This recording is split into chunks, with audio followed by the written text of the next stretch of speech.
참 우리 하나님은 생각해 볼수록 우리 인간의 생각으로는 판단할 수 없는 높고 고귀하신 분이라는 것을 깨닫게 됩니다. 하나님은 가끔가다 우리를 말해요. 그 힘들고 어려운 고난의 광야의 길을 걷게 하신다는 사실입니다. 광야를 좋아하는 사람은 아무도 없습니다. 왜냐하면 거기는 너무나 힘든 곳이기 때문에 그렇습니다. 그래서 누구도 그 광야의 길을 걷기를 원하지 않습니다. 그런데 사랑이 많으신 우리 하나님께서는요, 우리 모두가 영적 광야의 길을 걷기를 원하신다는 겁니다. 그리고 우리를 그것으로 인도하신다는 것입니다. 근데 여러분 기억할 것은요, 그 광야의 길을 걷는 것은 나 혼자만 걷는 것이 아닙니다. 이미 많은 믿음의 선배들이 그 길을 걸었을 뿐만 아니라 또 지금도 믿음의 사람들이 많이 그 길을 다 걷고 있습니다.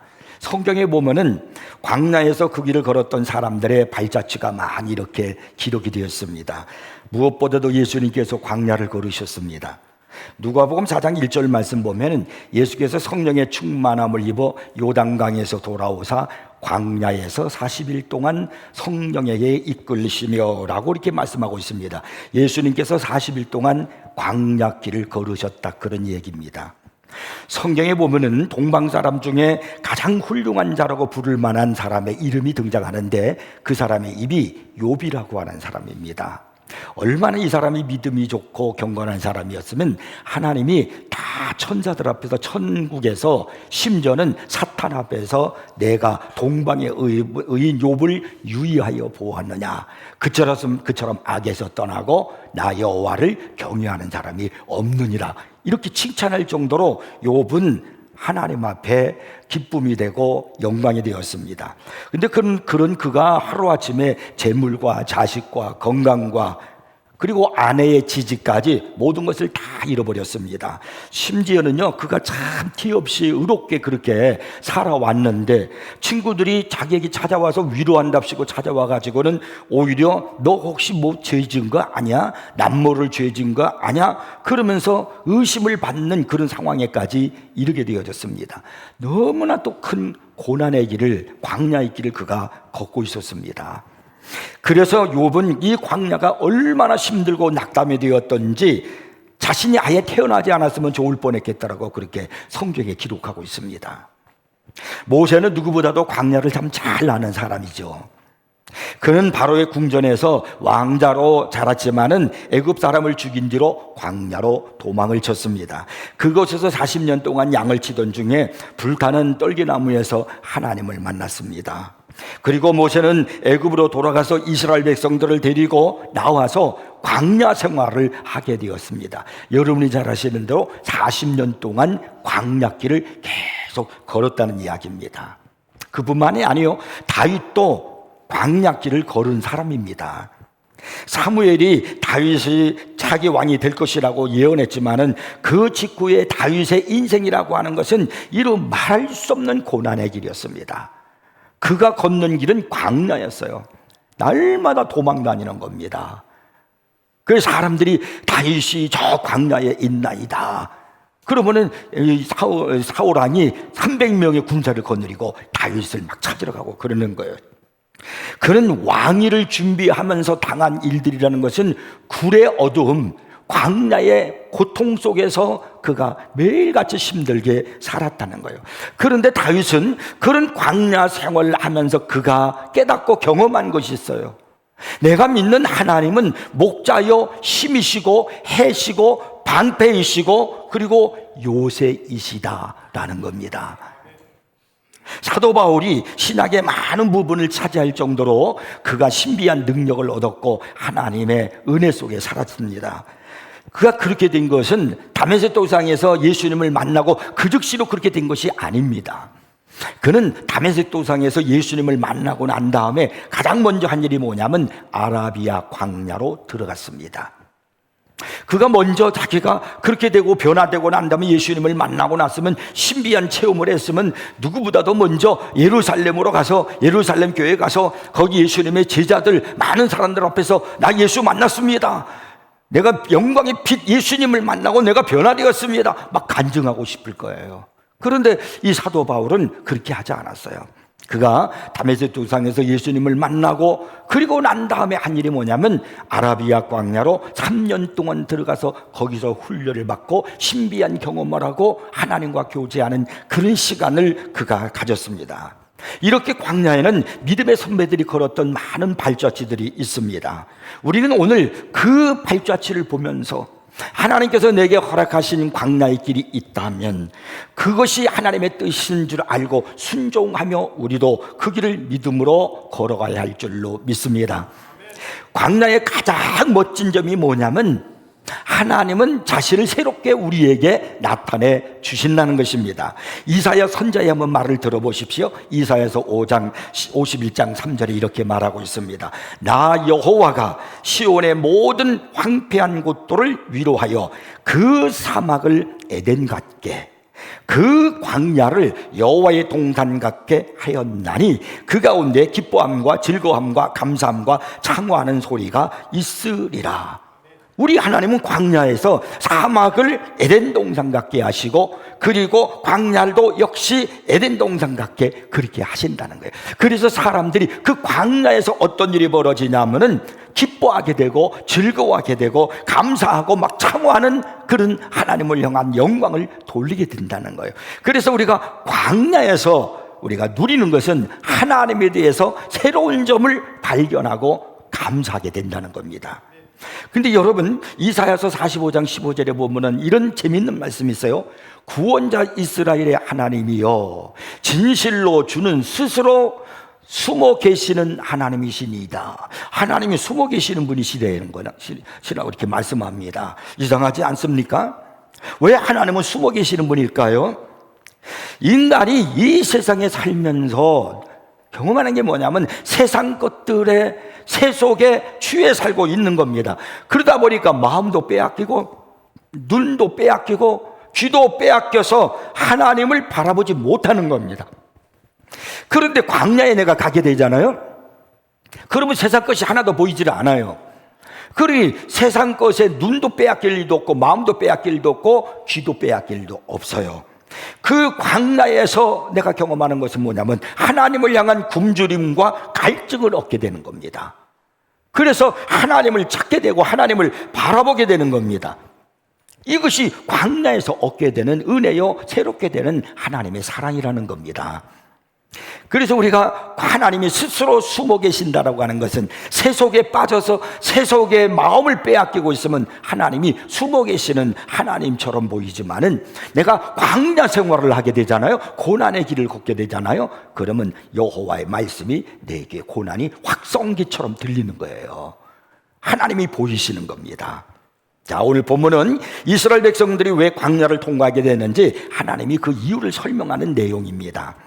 하나님께서는 말을 듣지 않은 그들을 그냥 혼내주시려고 그들을 광야길로 보내신 것이 아니라 최고의 축복을 주기 위해서 훈련을 시키기 위해 그래서 광야로 들어가게 하신 것입니다.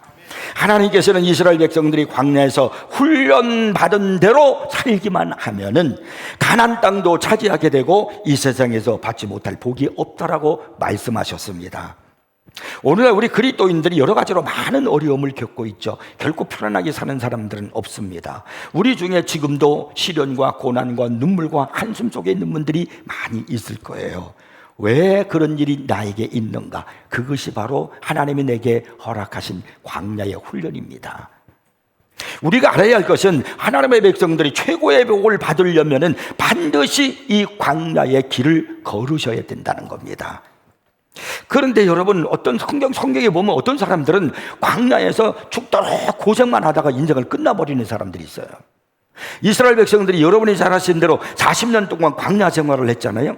근데 그 애굽에서 노예 생활하다가 모세의 인도를 받아서 광야로 들어왔어요. 그래서 40년 동안 훈련을 받았습니다. 그리고 애굽에서 나와서 광야에서 40년 동안 죽도록 많은 고생을 했어요. 그런데 그들이 여호수아와 갈렙 두 사람을 빼고는 한 사람도 거기서 나와서 가나안 땅에 들어간 사람이 없어요.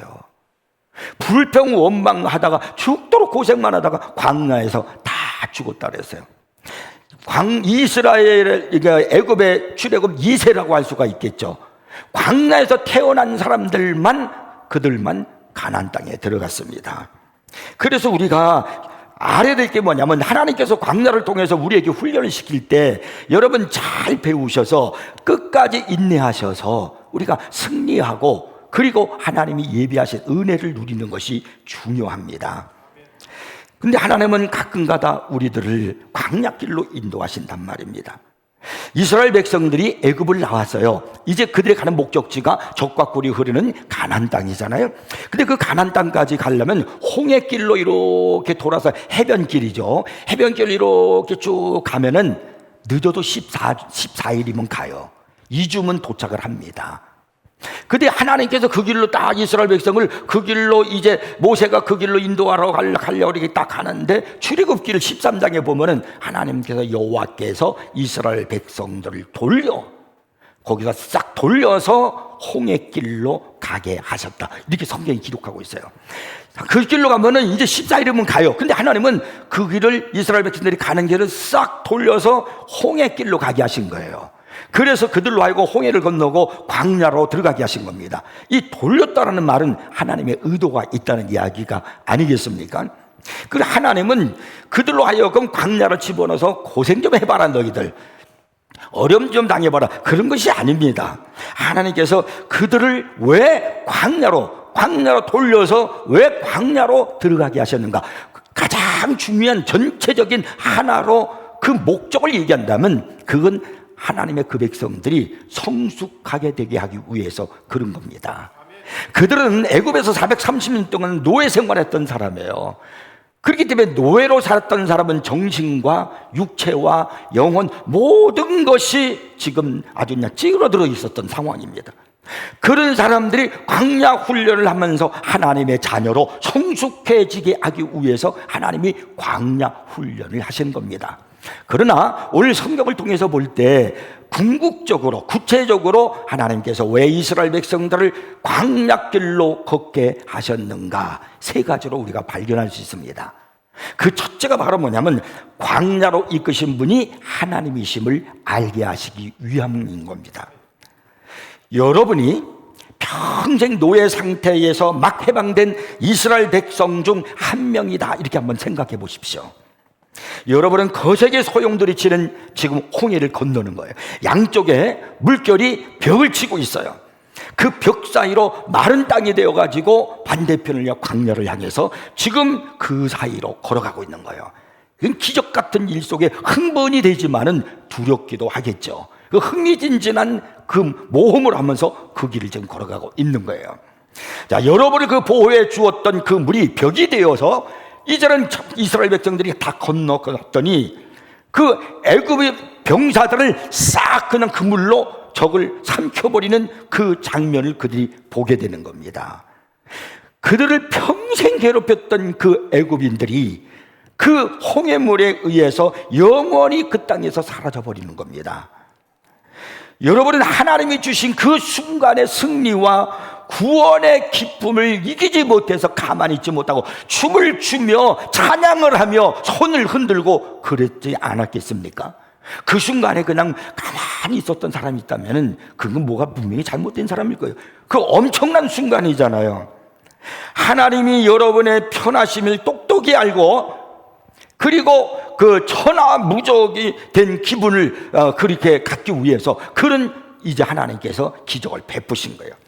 그래서 이제 이스라엘 백성들은 거기서 하나님의 능력을 알게 되고 하나님의 신실하심을 확신하게 된 겁니다. 그래도 홍해를 다 건너고 이제 광야길을 이제 걷는 거예요. 그런데 상황이 달라졌습니다. 아니, 그 광야를 사흘 동안 걸어가도 물 한 토를 얻을 수가 없는 겁니다. 태양이 하늘에서 내려쬐는데 너무나도 뜨거워서 지치고 목말라 견딜 수가 없는 겁니다. 또한 지금 여러분은 정갈과 독사들이 득실되는 그 광야를 정처없이 헤매고 있는 겁니다. 이제 여러분을 지도하고 인도하는 그 모세를 향해서 이렇게 말할 수밖에 없는 처지에 이르렀어요. 왜 우리를 애굽에서 데리고 나온 겁니까? 이 고생시키려고 나온 겁니까? 우리의 자녀는 물론이고 우리도 그렇고 가축들 목말라 다 죽게 만들려고 여기를 데리고 나온 것입니까? 라고 하는 불만을 토로하는 자리에까지 이르게 되었단 말입니다. 자, 여기서 또 한번 생각해 보십시오. 하나님께서 여러분을 혼란과 침묵의 광야에서 기약 없이 헤매게 하려고 그 엄청난 홍해의 기적을 베풀어 가면서 강한 적의 손에서 구원의 손길을 펼치면서 이끌어내셨겠습니까? 과연 그것이 하나님의 목적이겠어요? 전혀 그럴 리 없죠. 광야는 하나님의 약속의 땅으로 가는 길이고요, 이 광야를 거치게 되면은 성숙한 든든한 강한 하나님의 백성이 된다는 겁니다. 하나님이 이스라엘 백성들을 애굽에서 광야로 인도하셨던 것처럼 우리도 그렇게 광야로 이끄시기를 원하시는 겁니다. 그러니까 여러분, 내가 광야길에 딱 들었으면은 이거 내가 지금 현재 당장 어려워요. 고난이 왔어요. 한숨거리가 있어요. 가시밭길이에요. 안 돼요. 그러니까 눈물 흘리고 땅을 치고 왜 내게 이런 일이 있는가 라고 하면서 원망할 수 있을 수도 있어요. 그런데 한번 생각해 보십시오. 자, 첫째로 제가 얘기했어요. 광야는 하나님이 이끄시는 길이라는 거예요. 그러니까 여러분에게 광야길을 가게 되는 상황이 딱 펼치게 되면은 하나님이 나를 이끄시는 것이다. 사탄이 이끄는 것이 아닙니다. 하나님이 나를 이끄시는 것이다. 우리 하나님은 그랬거든요. 하나님을 사랑하는 자, 하나님의 자녀에게는 모든 것이 합력하여 선을 이루느니라. 그러니까 하나님이 나를 광야로 이끄셨다면 반드시 거기에는 하나님의 선하신 목적이 나를 향해서 있다는 사실을 믿으시기 바랍니다. 그 중에 하나가 뭐냐면 나로 광야를 들어가게 하면 겸손하게 만들어요. 자, 누구를 막론하고요, 광야길을 걷게 되면 자동적으로 겸손해지게 되어 있습니다. 그 다음에 또 한 가지는 난 하나님을 향한 나의 진정한 상태, 진정성을 알게 되는 겁니다. 쭉정이 알고는 그냥 봐서는 몰라요. 바람이 불어봐야 알아요. 내 신앙의, 내 마음의 진정성은 광야길을 걸어봐야 아는 겁니다. 오늘 본문 2절 3절을 다시 한번 제가 읽어보겠습니다. 내 하나님 여호와께서 이 40년 동안에 내게 광야길을 걷게 하신 것을 기억하라. 이는 너를 낮추시며 너를 시험하사 내 마음이 어떠한지 그 명령을 지키는지 지키지 않는지 알려 하심이라. 너를 낮추시며 너를 줄이게 하시며 또 너도 알지 못하면 내 조상들도 알지 못하던 만나를 먹이신 이는 사람이 떡으로 사는 것이 아니요 하나님의 입에서 나오는 모든 말씀으로 사는 줄을 네가 알게 하려 하심이니라.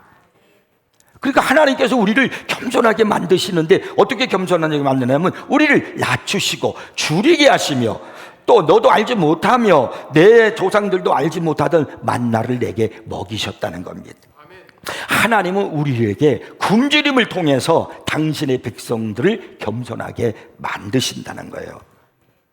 여러분, 이 겸손이 가장 신앙생활에 중요합니다. 첫째요. 그래서 어거스틴이 그렇게 말했잖아요. 제자가 말하길, 선생님, 신앙생활의 첫째가 무엇입니까? 겸손이니라. 그러면 둘째는요? 둘째도 겸손이니라. 셋째는요? 셋째도 겸손이니라. 그러니까 신앙생활의 전부는 겸손이란 말이에요. 여기 2절 오늘 본문에 보면은 너를 낮추시며 너를 시험하사 이렇게 말씀하고 있고 3절에서는 너를 낮추시며 너를 줄이게 하시며 라고 그렇게 말씀하고 있습니다. 그러니까 하나님께서는 우리를 광야길을 걷게 하시면서 어떻게 하냐면 우리를 낮추신다는 겁니다. 겸손하게 하기 위해서 그렇다는 거예요. 왜냐하면 겸손해야 내가 하나님의 모든 것을 할 수가 있기 때문에 그래요. 하나님의 은혜도 하나님의 축복도 겸손의 그릇에 채워지는 겁니다. 미가서 6장 8절에 보면 이런 말씀이 있어요. 사람아, 주께서 선한 것이 무엇임을 내게 보이셨나니 여호와께서 내게 구하시는 것은 오직 정의를 행하며 인자를 사랑하며 겸손하게 내 하나님과 함께 행하는 것이 아니냐. 겸손이라는 거예요. 겸손한 자만이 하나님의 말씀을 붙들고 살 수 있습니다. 겸손한 자만이 하나님을 의지하고 사는 것입니다. 그런데 사람은 참 이상해요. 편안할 때는 하나님의 말씀을 안 붙들어요. 하나님을 의지하지 않습니다. 왜? 내가 하나님 의지하지 않아도, 하나님 말씀 안 붙들어도 다 잘 될 수 있을 것 같으니까, 편안하니까. 그래서 하나님 앞에 기도 안 하고 예배 생활도 별로 생각하지도 않고 그래요. 그러나 정말 내가 아주 큰 시련을 한번 당해보세요. 광야길에서 이스라엘 백성들이 당했던 그 큰 고통을 한번 당해보십시오. 인간의 힘이라고 하는 것은 얼마나 나약하고 무력한가 하는 것을 깨닫는 거예요. 아무것도 할 수 없다는 것을 깨닫는 순간에 내가 손을 뻗쳐서 할 수 있는 일은 하나님을 붙드는 것밖에 없습니다. 그리고 지금까지 인정하지 않고 있었던 것에 대해서 이제 하나님을 인정하는 거예요. 하나님밖에 없습니다. 그러니까 자신의 교만이 겸손으로 바뀌는 거예요. 이때 하나님이 우리를 치료해 주시고 은혜를 베풀어 주셔서 진정으로 하나님과 인격적 관계를 이루게 하시는 겁니다. 성경에 보면은 우리에게 이 겸손이 얼마나 중요한 것인가를 계속해서 강조하고 있습니다. 하늘의 모든 것을 얻을 수 있는 것이 겸손이기 때문에 계속 강조하고 있는 거예요. 야고보서 4장 6절에 보면은 그러나 더욱 큰 은혜를 주시나니 그러므로 일러주되 누구에게 그 주시느냐면요, 하나님의 교만한 자를 물리치시고 겸손한 자에게 은혜를 주신다 하였느니라. 그러니까 겸손이라는 것은, 은혜라는 것은 겸손의 그릇에다가 주시는 거예요. 예수님은 마태복음 12장 29절에서 이런 말씀했죠. 나는 마음이 온유하고 겸손하니 나의 멍에를 메고 내게 배우라. 그리하면 너의 마음이 쉼을 얻으리라. 주님 자체가 온유하고 겸손하시다는 거예요. 그러니 너희들이 나처럼 겸손해지라는 거예요. 왜 우리가 이 힘든 인생의 길을 건너냐 하면은 교만해서 그런 거예요. 너희 마음이 쉼을 얻으리라. 이 말이 겸손해지면 그렇게 된다는 겁니다. 시편 22편 26절에 보니까 겸손한 자는 먹고 배부를 것이며 이렇게 말씀하고 있고요. 시편 147편 6절에서는 여호와께서 겸손한 자들은 붙드시고 그랬습니다. 누가 하나님이 붙들어 주시느냐? 누구를? 겸손한 자요. 잠언서 22장 또 4절에 보니까 겸손과 여호와를 경외함의 보상, 겸손의 보상이 뭐냐? 재물과 영광과 생명이니라고 말씀하고 있습니다. 그러니까 겸손한 자에게 재물도 주시고 영광도 주시고 생명도 주신다는 거예요. 그래서 하나님은 겸손의 모든 것을 주시기 때문에 겸손하라, 겸손하라. 그 겸손을 우리가 어디에서 되느냐? 내가 돌을 닦는다고 되는 게 아니고 광야길을 걷게 하심으로 나를 그렇게 만드시는 겁니다. 모든 은혜, 모든 축복은 겸손에서 온다는 사실을 잊지 마십시오. 내가 지금 광야길을 걷고 있습니까? 고난이 왔습니까? 하나님이 허락하신 겁니다. 마귀가 주신 것이 아니라, 하나님이 허락하셨구나라는 것을 알라고 하는 것은 거기에서 좌절하고 절망하고 불평하지 말고 그 속에 있는 하나님의 뜻과 섭리가 있음을 기억하고 그리고 인내하고 승리하라는 것입니다. 이것이 광야길을 걷게 되는 첫 번째 이유예요. 그 다음에 두 번째는 광야는 원함이 아니라 필요를 알게 하시는 데 있습니다. 3절을 자세히 보면 앞뒤가 맞지 않는 그런 말씀이 있어요. 좀 이상하다는 그런 말씀이 있어요. 뭐냐면 너를 낮추시며 너를 줄이게 하시며 그랬어요. 하나님은 이스라엘 백성들에게 만나를 먹이시면서 배부르게 했잖아요. 그런데 여기 보니까 또 줄이게 하신대요. 굶주리게 하셨다는 겁니다. 만나는 최고의 음식입니다. 하나님께서 내려주신 음식이니까 세상에 어떤 것과는 비교할 수도 없는 최고의 음식입니다. 엘리야는 겨우 만나 2덩이를 가지고 40일 동안 그걸 먹고 호렙산으로 가는 힘을 얻었습니다. 그런데 이스라엘 백성들에게는요, 그 좋은 만나가 2덩이가 아니라 40년 동안 매일 풍성하게 내리는 거예요. 매일. 그 일주일 동안 6일 동안 아침마다 새벽에 이제 이슬이 내리기 전에 새벽에 내려요. 아침마다 내리고 7일째 되는 안식일 날은 안 내려요. 그래서 6일째 되는 날은 7일째 것을 미리 이틀치를 거둬들이는 거예요. 근데 하루에 하루치밖에 못 거둬요. 욕심 있는 사람이 이틀치, 3일치 이렇게 거둬들이고 우리는 좀 싸놓고 살기를 원하거든요. 그러면 인생이 행복해진 줄 알고. 그래서 이틀치, 3일치를 딱 거둬놨더니 이게 웬걸 하루치 먹고 났더니 그 다음날 보니까 벌레가 돋고 다 썩었어요. 하나님은 하루치밖에 안 주셔요. 그날 매일 아침 저는요 이걸 보면서 여러분 왜 하나님 하루치밖에 왜 안 주실까? 물론 우리는 그 경험 속에서 어떤 걸 깨닫냐면 우리의 미래를 장래를 확신할 수가 있는 겁니다. 오늘 먹고 났더니 처음엔 걱정했는데 그 다음날 또 주셨어요. 그래도 또 조금 걱정이 되는데 3주 되니까 또 주시는 거예요. 4일째 되니까 또 이렇게 한 달만 지나보면 그 다음에 걱정 안 해요. 왜? 하나님 알아서 주실 테니까. 내일 없어도, 다말 없어도 주실 테니까 걱정 없어서, 장래에 대해서, 미래에 대해서 우리는 보장을 받으니까 마음이 편안해질 수 있어요. 그런 은혜가 있지만 저는 여기서 또 한 가지 놀라운 사실을 저는 발견을 했어요. 제가 별로 안 좋아하는 음식이 있습니다. 별로 좀 이렇게 잘 먹지도 않고 이렇게 많이 먹지도 않고 그러는데, 사모는 제가 이제 저를 위해서 음식을 이제 해다 주니까 냉장고에 들어갔다 나온 건 잘 안 먹어요. 그러니까 냉장고에 들어가는 거는 빼놓고 항상 냉장고에 들어가지 않은 싱싱한 걸 이렇게 주지요. 여러분, 냉장고에 들어갔다 나오면은 아무리 맛있는 거라도 맛이 좀 떨어져요. 처음 것보다, 들어가기 전 것보다. 그렇죠? 만약에 그렇지 않고 항상 맛있다고 하는 분은 대단히 존경하는 분이에요. 그래서 사실 그래, 우리 인생이 냉장고에 들어갔다 나오면은 이미 신선도가 떨어졌어요. 그래서 저는 이 말씀을 묵상을 하면서 이런 생각을 했어요. 날마다 주신다? 이거는 묵어놓을 필요가 없는 거야. 날마다 신선한 걸 주시는 거예요. 신선한 거를. 근데 기분이 안 좋으세요? 매일매일 하나님이 신선한 걸 주시는데 세상에 이런 은혜가 어디 있습니까? 이런 축복이 어디 있습니까?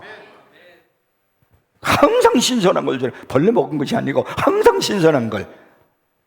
매일 신선한 만나를 그들이 먹었는데 40년 동안 먹고 요단강을 건너서 가나안 땅에 딱 들어가서 한 달 지나니까 만나가 딱 그쳤어요.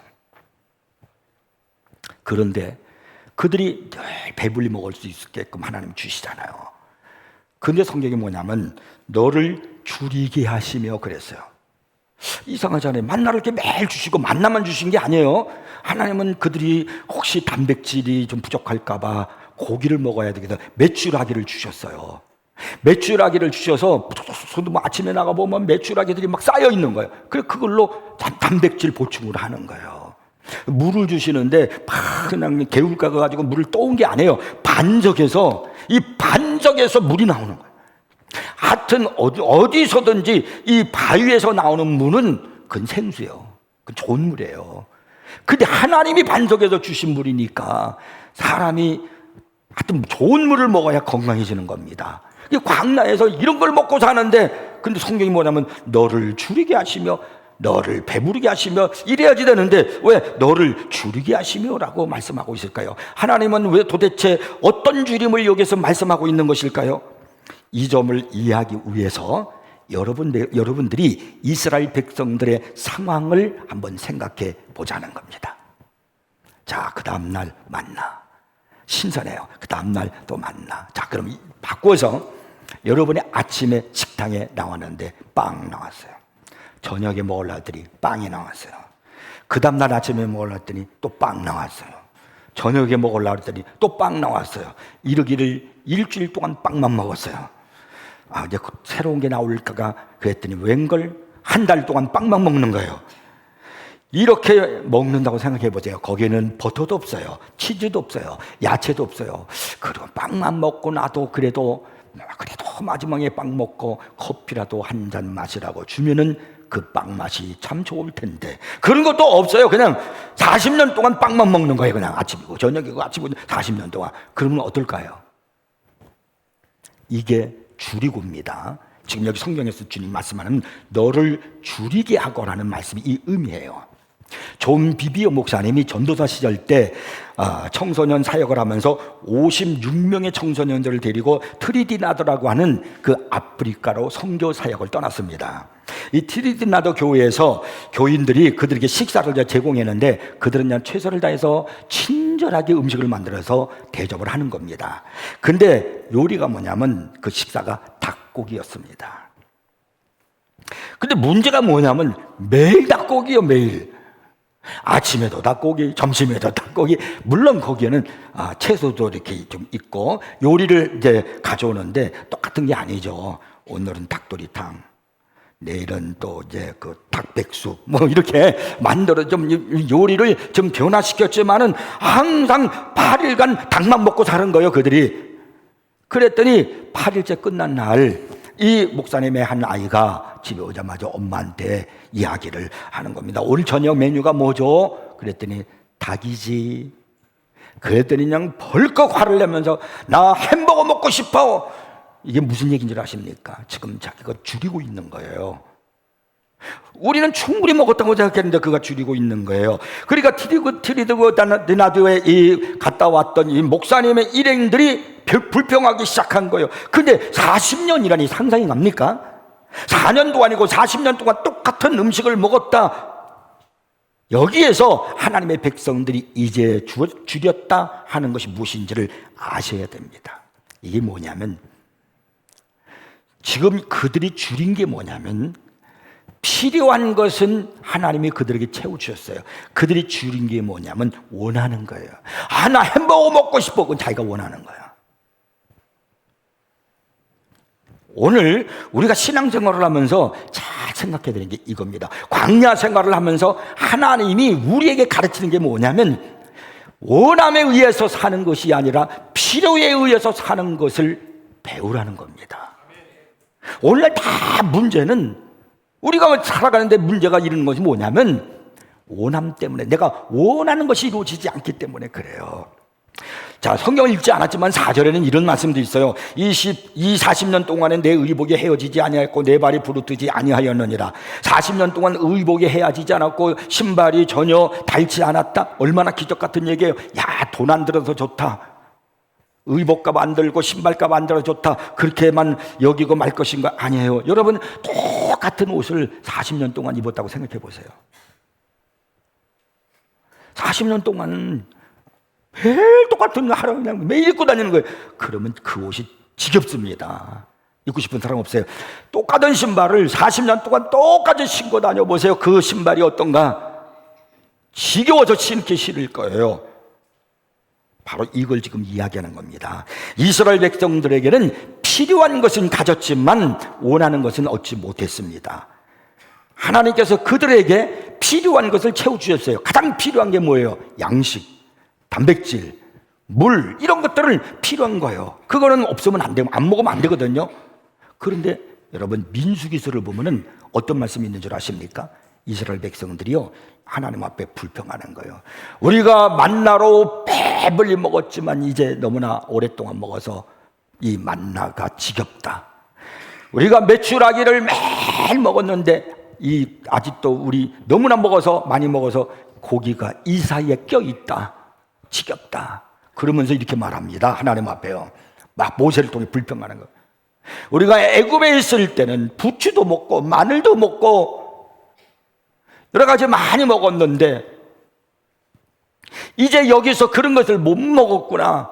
정욕이 약해질까 두려워한다. 그들은 정욕을 좀 잃어버릴까 봐 두려워한다는 거예요. 이건 원하는 거예요. 원하는 거. 그거 없다고, 그거 안 먹는다고, 부추 안 먹는다고, 마늘 안 먹는다고 죽진 않아요. 그러나 만나나 뭐 이런 건 먹어야 돼요. 그래 살. 이건 필요한 거고 이건 원하는 거예요. 이게 하나님께서 줄이게 하신다는 겁니다.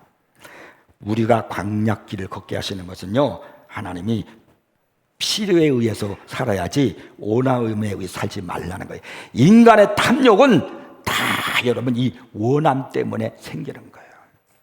여러분이 내가 행복하지 못해, 나는 뭐 그냥 그래 인생 사니까 막 그러면 자기의 삶을 막 이렇게 짜증내고 그러는 사람이요, 못 먹어서 그런 게 아니에요. 밥이 없어서, 물이 없어서, 물을 못 마셔서 그런 게 아니에요. 나는 언제나 샤넬 백을 한번 들어보나, 그것 때문에 그러는 거예요. 탐욕 때문에 그러는 거예요. 그래서 하나님이 그걸 훈련시키는 거예요. 우리 하나님의 백성들은 그걸 훈련하셔야 됩니다. 디모데전서 6장 6절부터 8절에 보면은 이런 말씀이 있어요. 그러나 자족하는 마음이 있으면 경건은 큰 이익이 되느니라. 우리가 세상에 아무것도 가지고 온 것이 없음에 또한 아무것도 가지고 가지 못하리니 우리가 먹을 것과 입을 것이 있은즉, 이거 필요한 것이잖아요. 족한 줄로 알 것이니라. 필요한 대로 살아가면 족한 줄로 아는 거예요. 필요한 것으로 살아가면요 감사가 되고 찬양이 되는 거예요. 그러나 원함으로 살아가려니까 불평이 나오는 거예요. 짜증이 나오는 거예요. 그래서 막 바가지도 굽게 되는 거고, 남과 비교해 볼 때 나는 왜 이런가 막 그러는 겁니다. 하나님이 왜 우리를 광야길을 걷게 하시는가? 원함으로 사는 것이 아니라 필요에 의해서 살아가는 걸 배우게 하기 위해서예요. 세 번째, 하나님의 공급이 아닌 하나님의 마음을 구하라고 가르치는 겁니다. 광야에서 우리가 원하는 것을 얻을 수 있습니까? 전혀 얻을 수 없어요. 광야는 얻을 수 있는 것이 아닙니다. 이스라엘 백성들이 광야길을 걸을 때 그들이 스스로 얻을 수 있는 건 아무것도 없어요. 물 한 방울도 쌀 한 돌도 고기 한 점도 얻을 수 없어요. 하나님이 주실 때만, 하나님이 공급해 주실 때만 얻을 수 있어요. 하나님이 하늘에서 만나를 주셔서 양식을 얻었고, 메추라기 주셔서 고기를 먹을 수 있었고, 그리고 반석을 쳐서 나와서 물이 나와서 식수를 해결할 수 있었던 겁니다. 하나님이 공급해 주지 않으면 아무것도 얻을 수 없습니다. 그래서 광야에서는 하나님만 바라봐야 돼요. 하나님이 주셔야 되니까. 그러니까 하나님이 주시는, 공급해 주시는 거, 그것만 바라면 안 돼요. 하나님이 주셔야 되는 거니까, 근본적으로. 그러니까 공급하는 거 만나가 아니라 하나님을 보는 거예요. 매출하기가 아니라 하나님을 보는 겁니다. 여기서 중요한 게 뭐냐면 하나님의 마음이에요. 그 하나님의 마음을 나에게로 향하도록 만드는 겁니다. 하나님이 마음이 있으면 나를 향하여 있는 것이고, 하나님의 마음은 나에게 사랑을 베풀어 주시는 겁니다. 그래서요, 시편 105편 4절에 보니까 여호와와 그의 능력을 구할지어다, 그의 얼굴을 항상 구할지어다. 하나님의 얼굴을 구하라는 것은 하나님의 마음이 되기로 향하러 만들라는 겁니다. 지금 주님은 주님의 마음을 여러분에게 향하고 있을까요? 따로따로 아닐까요? 찰스 스펄전 목사님은 이런 얘기를 했어요. 당신의 모든 경험을 되돌아보라. 하나님이 광야에서 당신을 어떻게 이끄시고 매일 먹이고 입히셨는지 생각해보라. 하나님이 당신의 잘못된 태도와 불평, 애굽의 육체적인 쾌락에 대한 갈망을 어떻게 참아주셨는가. 고난 중에 하나님의 은혜가 당신에게 얼마나 충분했는지를 생각하라. 광야의 목적은 우리를 정화시키는 데 있는 겁니다. 광야에서 우리가 집중적으로 추구해야 될 것은 공급이 아니야. 공급하는 것, 이것이 아니라 하나님의 마음이에요. 하나님의 얼굴이에요. 내가 하나님의 얼굴을 구하면, 하나님의 마음을 구하면, 하나님은, 그분은 우리에게 모든 것을 채워주실 줄 믿으시기 바랍니다. 그래서 여러분, 다른 거 보지 말고 하나님의 얼굴을 자꾸 보는 거예요. 괴로울 때 주님의 얼굴 보라. 평화의 주님 바라보아라. 세상에서 시달린 친구들아, 위로의 주님 바라보아라. 눈을 들어 주를 보라. 내 모든 염려 주께 맡겨라. 슬플 때에 주님의 얼굴 보라. 사랑의 주님 안식 주이라. 내가 슬플 때, 괴로울 때, 한숨 들 때, 그때 주님의 얼굴을 보세요. 얼굴을 구하십시오. 그러면 내 마음이 평안함을 얻게 되고, 하나님은 나의 모든 필요한 것을 공급해 줄 줄 믿으시기 바랍니다. 오늘 하나님께서 내게 원하시는 것이 무엇인가를 다시 한번 생각해서요, 광야의 믿음으로 살라는 겁니다. 하나님 말이 진짜 복이고 말씀으로 사는 것이 진짜 하나님의 백성이라는 사실 잊지 마십시오. 그러면 하나님은 분명히 풍성한 은혜와 축복으로 채워줄 겁니다. 그 하나님, 광야에서의 하나님을 알게 되면 이런 많은 은혜를 받아도 교만하지 않고, 이런 많은 풍성을, 축복을 받아도 하나님을 외면하지 않게 되는 거예요. 오늘 하나님은 이런 은혜와 축복 속에 살기를 위해서 광야길을 걷게 하시는 겁니다. 그 하나님을 바라보고 찬양하고, 그리고 기도하며 그 하나님을 붙들기를 주의 이름 축복합니다.